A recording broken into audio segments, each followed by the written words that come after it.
집에서 충전이 가능합니다.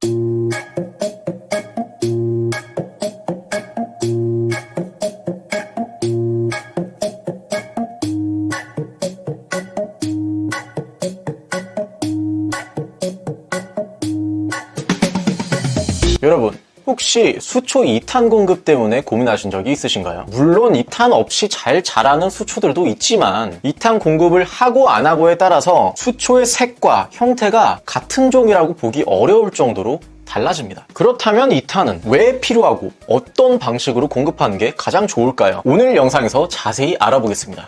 2탄 없이 키우면 안 되나? 라는 생각을 저도 한 적이 있어요. 이게 어차피 그냥 풀인데 냅두어도 잘 클 것 같거든. 하지만 수초가 건강하게 성장하려면 일정하고 꾸준하게 적절한 2탄 공급이 필수적입니다. 왜냐하면 우리가 수초라고 부르는 식물들은 사실 습지 식물이라서 물, 밖, 공기 중에 이산화탄소 농도가 높은 환경에 살다가 우리가 어항에 활용하기 위해서 강제로 물속에 밀어넣어서 수초로 만든 경우가 대부분이에요. 여기서 문제는 물 속의 2탄 농도는 공기 중보다 훨씬 낮습니다. 특히 한정적인 우리 수조 안에서는 더더욱 그래요. 그래서 별다른 조치를 하지 않으면 수초에게 이산화탄소가 부족해지고 수초의 색도 칙칙해지면서 성장도 느려질 수밖에 없습니다. 결국 우리가 해야 할 일은 이산화탄소를 강제로 보충해서 수초가 잘 성장할 수 있도록 하는 거예요. 이 이산화탄소 공급의 필요성은 세계적인 아쿠아스케이프 브랜드 ADA 아쿠아 저널에도 나와 있습니다. ADA 창립자인 아마노 타카시는 네이처 수조에서 이산화탄소의 주입은 필수적이다. 이 CO2가 충분할 때만이 물 속에서도 식물이 건강하게 자라며 어항 생태계가 안정될 수 있다라고 설명했습니다. 특히 ADA 연구에 따르면 2탄 공급이 충분할수록 수초의 성장 속도와 색상이 크게 개선되는 것으로 나타났어요.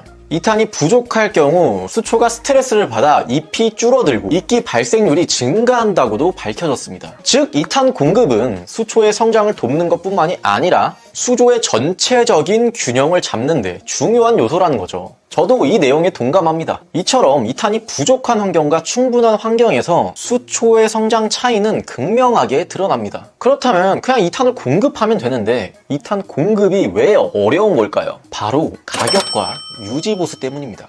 2탄 하면 대표적인 게 개팍하게 생긴 고압 2탄인데요. 보여지는 거랑은 다르게 꽤나 안전합니다. 이 고압 2탄은 본배가 비싸서 초기 비용이 많이 들어가지만 1년에 한두 번 정도만 충전하면 됩니다. 크기가 클수록 충전 주기가 길겠죠. 하지만 대부분 생김새와 설치 난이도, 자차가 없으면 충전이 힘들다는 단점 때문에 많이 꺼려합니다. 그래서 입문하시는 분들은 보통 자작 2탄을 많이 쓰시는데 초기 비용이 저렴하지만 리필 주기가 짧아서 귀찮고 2탄 양의 조절도 힘들고 발효식으로 작용하다 보니 온도에 민감해서 나왔다 안 나왔다 하는 경우가 있습니다. 그래서 굉장히 쓰기 힘들다. 자작 2탄의 위가 미니 2탄인데요. 미니 2탄은 자작 2탄보다 크기가 작고 훨씬 깔끔하지만 마찬가지로 유지보수가 자주 필요해요. 제가 아까 처음에 뭐라 그랬죠? 수초가 건강하게 성장하려면 꾸준하고 일정한 또 적절한 2탄 공급이 필수적이라고 했어요. 근데 이 미니 2탄은 대체로 가성비가 좋은 16g 카트리지를 쓰는데 일회용으로 인터넷으로도 살 수 있어서 보충이 편합니다. 근데 카트리지가 작다 보니 우리가 많이 쓰는 수조 사이즈의 공급을 하게 되면 압력도 매일같이 변하고 밸브 조절도 매일 하다시피 해야 될 수도 있어요. 그렇게 되면 일정하게 공급하기가 힘들겠죠. 그래서 2탄이 적게 들어가는 작은 수조에만 쓰는 게 좋습니다. 한 30cm 밑으로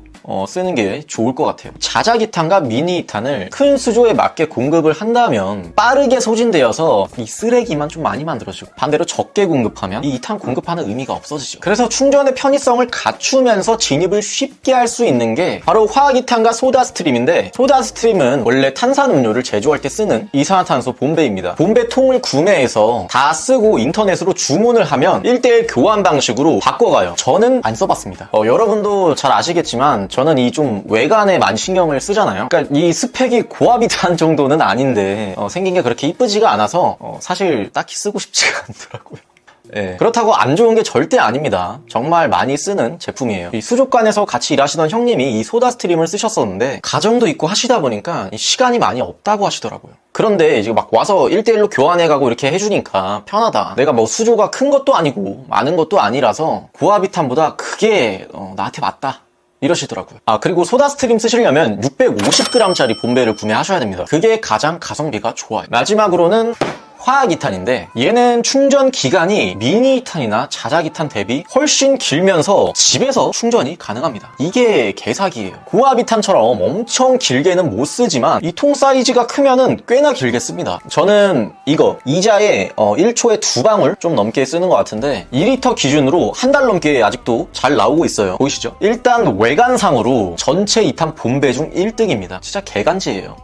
저는 고압 2탄이 있는데도 불구하고 전체적으로 이 수조가 이뻐 보였으면 좋겠어서 일부러 쓰고 있습니다. 충전은 버전마다 다르긴 한데 1리터 기준으로 구연산 100, 베이킹소다 100, 물 150, 구연산이랑 베이킹소다 1kg씩 사두면 당분간은 그냥 떨어질 때마다 당일날 내가 바로바로 충전이 가능한 거예요. 그게 진짜 너무 좋습니다. 이게 뭐 X버전이라고 신버전이 나온 것 같던데 양이 더 많이 들어가더라고요. 이거를 만약에 사용하신다면 아셔야 할 게 충전 방법입니다. 순서를 구연산, 베이킹소다, 물, 여기서 마지막에 물을 넣으실 때 아주 차가운 물을 넣으셔야 됩니다. 본배를 45도 기울여서 천천히 벽을 타게끔 부어주시고 빠르게 잠가주셔야 돼요. 얘가 화학 반응으로 만드는 거기 때문에 끌어올라요. 그렇게 두고 12시간 뒤에 사용하면 됩니다. 다시 충전할 때 열어보시면 이 바닥 쪽에 베이킹소다랑 구연산 결정이 있어요. 그냥 뜨거운 물 넣어서 흔들어서 청소하면 되는데 그게 남는 게 싫다. 그러면 드라이 아이스를 넣으면 아무것도 안 남고 깔끔하게 유지가 가능합니다. 드라이 아이스는 인터넷에서도 구매할 수 있고 혼자 쓰기엔 양이 많아서 쿠팡으로 좀 아이스크림 이런 거 시키면은 드라이 아이스가 같이 오거든요. 그걸 사용하는 것도 좋은 방법입니다. 어쨌든 모든 방식이 각각의 단점이 있기 때문에 본인에게 맞는 방식을 찾는 것이 중요합니다. 저는 고압 2탄을 쓰는 게 개인적으로 훨씬 장기적으로 경제적이고 충전 주기도 엄청 길어서 고압 2탄을 쓰라고 말씀드리고 싶은데 너무 부담스럽거나 막 가서 충전소 찾아서 충전하고 이런 게 불편하다고 하시면 이 화학 2탄을 쓰세요. 지금도 계속 쓰고 있는데 괜찮습니다. 얘는 고인물 분들도 많이 쓰세요. 어항 크기로 보자면 소형 수조에는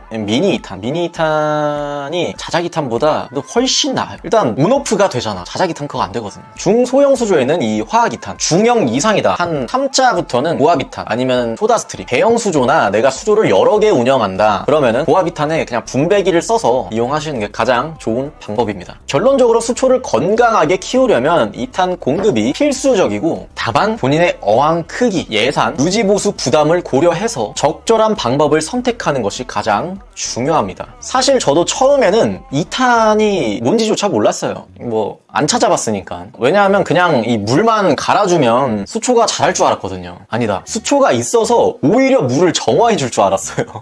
근데 수초가 점점 힘없이 늘어지고 색깔도 빠지고 하는 걸 보다가 막 찾아보고 알아보고 고민하다가 결국 자작 2탄을 써보고 갖다 버린 다음에 이 화학 2탄 썼습니다. 이산화탄소를 공급을 해보니까 확실히 다르더라고요. 확실히 아예 다른 수초가 돼요. 이 성장 속도도 말도 안 되게 차이 나고 저도 처음에는 생소했지만 몇 번 충전을 해보니까 이제는 익숙해졌어요. 처음부터 익숙한 것이 어디 있겠습니까? 혹시 여러분들도 수초의 2탄 공급 때문에 고민 중이시라면 오늘 제 영상이 도움이 되셨으면 좋겠습니다. 이런 제 경험이 도움이 되고 더 많은 사람들이 알았으면 좋겠다면 구독을 해주세요. 구독을 해야 더 많은 사람들에게 노출되어서 더 많은 분들이 볼 수 있거든요.